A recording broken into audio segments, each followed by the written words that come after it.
Hello, I'm Joe. Hi, I'm Des. Welcome to South Kerry, one of the most beautiful places on earth, a hidden gem of Ireland and our home. And we got an action-packed day ahead of us. And it all starts down there.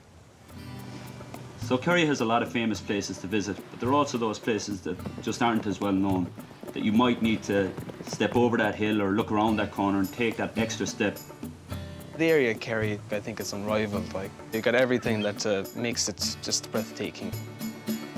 So where we're going now is to a lake in Waterville called Lough Corrán. Now in the middle of this lake is a little island called Church Island. Now the only way you can get out to this is by boat or by canoe.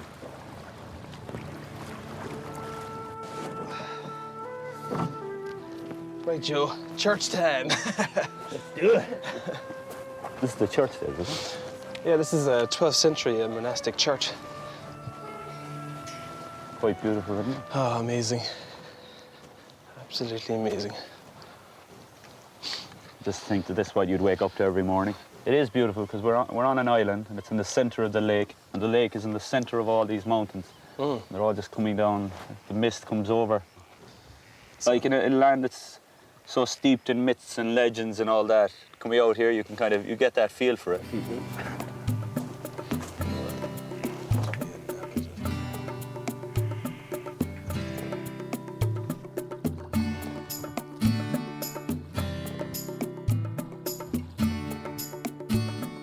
Now, we couldn't show you around Kerry without showing you one of our favourite restaurants, which does great seafood.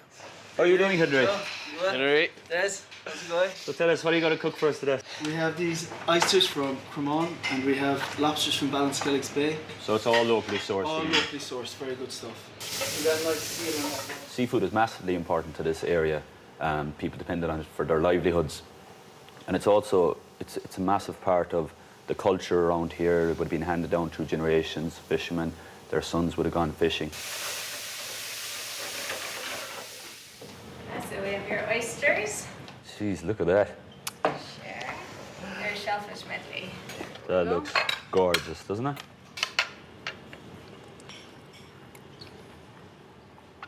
And some Guinness. Chase it down. Cheers. Cheers. Oh, that's fantastic. So Kerry is famous for many beaches, but this is one of the more famous ones. This is Ballinskelligs Beach, and as you can see, it's breathtaking. Ballinskelligs Bay is the setting for where O'Sheen was meant to have rowed out over the water to Tiernanog. I know Des doesn't believe me here, but Tiernanog's the land of youth, and it's meant to be just off here. And standing here, I almost believe it. Every time you look out, you're honestly overawed by the whole thing. And it just makes me proud and privileged that it's actually my home, and this is what we get up to every morning, and this is what we get to share with people when they come around.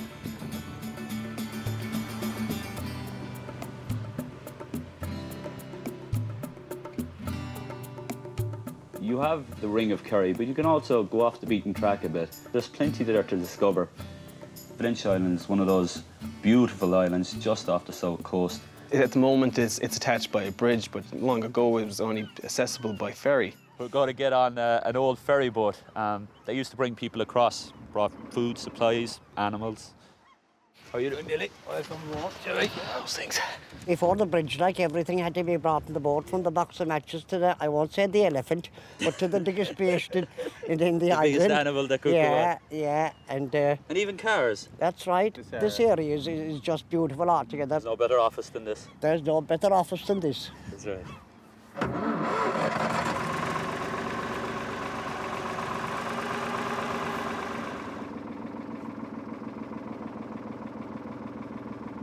It's unbelievable to think they'd actually bring a car on this now. I know, like, Would you put your car up here? no. But like, I suppose all they had in Morris Miners back then, didn't they? Morris Miners, yeah.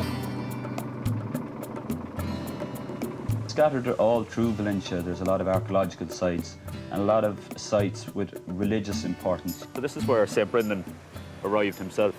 Now, St. Brendan was a journeyman.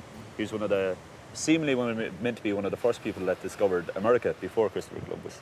But this is where he landed.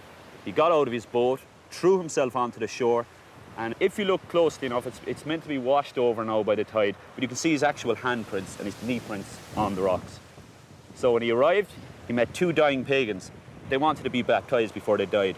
So there was no fresh water around. So what he did was he prayed to God and the water just sprung out of the ground. And to this day, that's where St. Brendan's well now stands. Christianity is such a major part of this area, like, and that time as well, like, so I definitely think it's quite profound, like. It's amazing history around this place. Well, if you look at the rocks here, they're beautiful. But when you have a sense of what they're all about, they're even more beautiful again to you, you know? Now, we've come to the end of our journey, and we're at the highest point of Valencia Island. And you can't go away from South Kerry without seeing one of its famous sunsets, and that's why we're here now. Oh, what a beautiful sunset it is. I hope you enjoyed South Kerry, our home, as much as we have. And listen, we've only seen a fraction of what Kerry can offer. So don't waste another minute. Get over here.